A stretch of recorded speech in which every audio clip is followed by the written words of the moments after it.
پاکستان کا جو ایک بنیادی ہدف تھا، بنیادی اہداف جو ہے وہ دو تھے. ایک ہدف تو یہ تھا کہ جو بھارت نے یہ فیصلہ کیا ہوا ہے کہ وہ یک طرفہ طور پر جب بھی چاہے گا پاکستان پر الزام لگا کے پاکستان پہ حملہ کر سکتا ہے، اس کو ایک تو ہم نے اس کو رد کرنا تھا کہ ایسا نہیں ہو سکتا. آپ کو ہم یہ جو ہے وہ سپیس نہیں دیں گے کہ جس میں آپ کا جب دل کرے آپ فیصلہ کر لیں کہ آپ نے پاکستان پر حملہ کرنا. اب اس ہدف کو حاصل کرنے کے لیے دوسرا ہدف جو تھا وہ یہ تھا کہ جو تکثیری غلبہ ہے جسے آپ ایسکلیشن ڈومیننس کہتے ہیں، وہ جو تکثیری جو سیڑھی ہے، ایسکلیشن لیڈر جو ہے، اس کے اوپر ہر زینے کے اوپر آپ نے بھارت سے آگے رہنا، اور بھارت کے حملے کے بعد سے لے کے آج تک یہ معاملہ جو ہے مختلف جو مراحل میں سے گزرا ہے اس کے بارے میں ہم پروگرام میں بات کریں گے. پاکستان نے تکثیری غلبہ جو ہے وہ حاصل کیا، ایسکلیشن ڈومیننس ایٹ ایوری رنگ آف دا کانفلکٹ. اور اس لیے یہ بھارت نے، اور اس کے بارے میں شواہد بھی آ چکے ہیں، اور میں یہ نہیں کہہ رہا کہ میں پاکستانی ہوں اس لیے کہہ رہا ہوں، آپ نے خود سی این این کا ذکر کیا، سی این این کے علاوہ اور بھی سورسز ہیں جنہوں نے اس کا ذکر کیا کہ بھارت نے امریکہ کو کہا کہ جی ہمیں ڈی ایسکلیشن چاہیے. اب وہ گھر میں کیا کہانی گھڑتے ہیں وہ ایک علیحدہ قصہ ہے. یعنی 2019 میں مات کھانے کے بعد بھی اگر مودی صاحب جو ہیں وہ بیانیے کو اس طریقے سے تبدیل کر سکتے ہیں کہ ان کو اپنا سب سے بڑا مینڈیٹ ملے، 2014 سے بھی زیادہ بڑا مینڈیٹ ملے، تو وہ تو ان کی داستان ہے. میں آپ کو بتا رہا ہوں جو حقائق ہے، اور حقائق یہ ہیں کہ امریکہ کو یہ کہا گیا، کیونکہ امریکہ کی آپ کو یاد ہوگا رضا کہ شروع میں ہینڈز آف اپروچ تھی، مطلب اتنی ہینڈز آف تھی کہ جس میں ٹرمپ صاحب نے کہا کہ جی اچھا ہاں جی وہ تو 1500 سال سے یہ جنگ ہو رہی ہے.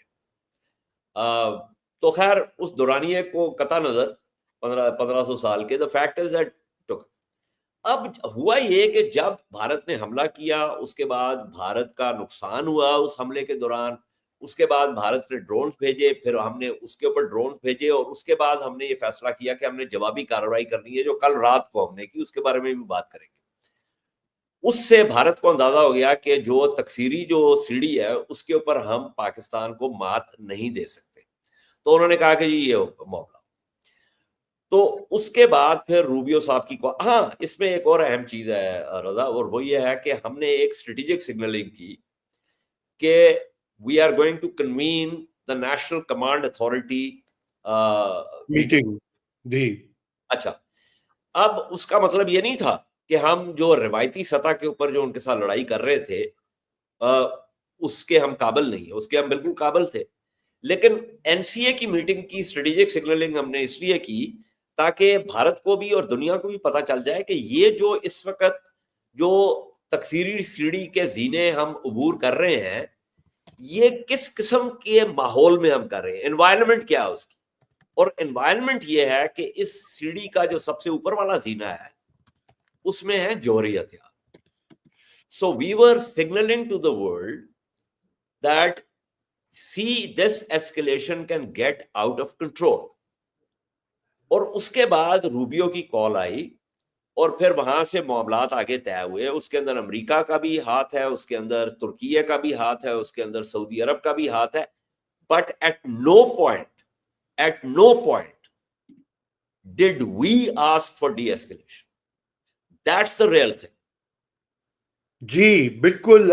یہ آپ نے میرے خیال سے سعودی عربیہ کی یہاں پہ وزٹ بھی ہوئی تھی، اور میرے خیال سے اس میں بھی پاکستان کا موقف یہی تھا کہ آپ ہمیں ہم ابھی بیک ڈاؤن نہیں کر سکتے. اس کی وجہ یہ کہ پھر یہ ایک نئی رول سیٹ ہو جائے گا کہ جب انڈیا کا دل چاہے گا تو وہ پاکستان کے اندر انکرشنز کرے گا اور پاکستان کی خود مختاری اور سالمیت کو افیکٹ کرے گا.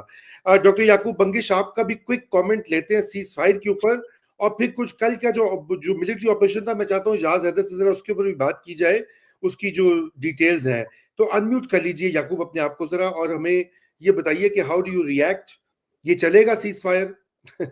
جی ابھی تو دیکھیں نا, ابھی جو انڈین آکوپائڈ کشمیر سے جو خبریں آ رہی ہیں وہ یہی ہے کہ کچھ نہ کچھ وہاں ہو رہا ہے اور L O C has been lit up in any case. So I think یہ ہے فرسٹ, یہ اس کے اندر بہت جو امپورٹنٹ بات, سو میں بس تھوڑا سا ایک دو پوائنٹ جو اجاز کے ریٹریٹ ہی کر دوں کہ American involvement and Saudi involvement is key, and that is a big shame on to India کہ انہوں نے سیز فائر اناؤنس کی ہمارے کہنے سے پہلے. پاکستان کو تو کوئی مسئلہ نہیں ہے, Pakistan is always up for mediation because Pakistan has a very transparent view on this. India کا صرف تھا کہ جی ہم کسی کی میڈیشن برداشت نہیں کریں گے, یہ نہیں کریں گے, وہ نہیں کریں گے. تو یہ it's a big slap on India's face کہ جی یہ سب کچھ کہنے کے باوجود بھی آپ نے کیا ہے. سیکنڈ یہ ہے کہ what has India achieved, you know, چلو ٹٹ فار ٹیٹ کر دے, انہوں نے ڈرون بھیجے, ہم نے ڈرون بھیجے, انہوں نے میسائل بھیجے, ہم نے بھیجے, but we have actually downed their planes. They haven't been able to down a single Pakistani plane. صبح سے انڈیا کلیم کرتا جا رہا ہے کہ جی ہم نے پاکستانی 4 مار گرائے, 5 مار گرائے, ہم نے پائلٹ پکڑ لیا. کہاں ہے پائلٹ؟ مطلب 12-15 گھنٹے ہو گئے, دکھائے نہ کہاں ہے. سو یہ سارے جو ڈرامے ہیں نا, by the end of it it's really they are questioning کہ کیا ہے, and therefore whereas it is in the complete interest of Pakistan to keep a ceasefire, especially because ہم نے یہ کہانی شروع نہیں کی. It is completely not in the interest of India to continue this ceasefire because ان کا جو ultimate aim ہے نا, and I think this is something that I hope مطلب یہ میں تھوڑا سا ابھی mention کروں گا, but I hope we can really come back to this, Raza, کہ یہ ایک لانگ ٹرم ایم ہے. دس از ناٹ کہ پہلگام میں ایک ایونٹ ہوا ہے اور انڈیا اس کا جواب دے رہا ہے, اور اگر آج کل لیٹ سے پاکستان بولے نہیں جی یہ 15 لوگ تھے پاکستان میں جنہوں نے پہلگام میں انوالو کیا, ہم ان کو پرسوں پھانسی دے دیں گے اور انڈیا خوش ہو کے بیٹھ جائے گا. This is not how it's going to end. ٹھیک ہے, India is going to come up with something else. India is going to say جی کل بہار کے اندر 4 بندے ٹرک کے نیچے آ گئے تھے, وہ پاکستان کا قصور ہے وغیرہ, because this is we are dealing with an ideology. You know, وہ جس طرح ہم تاریخ میں پڑھاتے ہیں نا, اور اس لیے تاریخ کا زاویہ بڑا ضروری ہے کہ وہ نازیزم ہے. ٹھیک ہے, نازیزم کو جس طرح سے ڈیل کرے, آپ سوڈیٹن لینڈ چلے دے دیں, پھر آپ انشلس اوکے کر دیں, پھر آپ بولے اچھا وہ بڑھتا جائے گا, بیکاز وہ ایم آپ دیکھیں نا کیا ہے اس کا. یہاں بھی aim is the annihilation of Pakistan, it is the end of Pakistan. ابھی بھی آپ انڈین میڈیا پہ دیکھیں جو میلٹ ڈاؤن سارا ہو رہا ہے, کیا ہو رہا ہے, وہ یہی ہے کہ بھئی ہم تو پاکستان تباہ کر رہے تھے, ہم تو پاکستان 4 حصوں میں بانٹ رہے تھے, یہ کیا سیز فائر ہوئی ہے.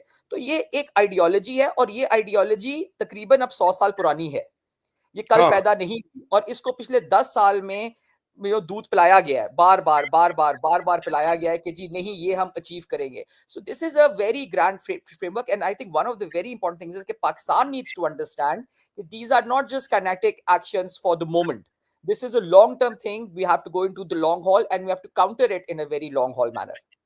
وہ بالکل صحیح, آپ نے بڑی اچھی بات کہی ہے, اور میں یہ سمجھتا ہوں کہ آپ کو پتا ہے کہ اس وقت وہ میں دیکھ رہا تھا سوشل میڈیا, وہ کہہ رہے ہیں اندرا گاندھی ہوتی تو یہ نہ کرتی.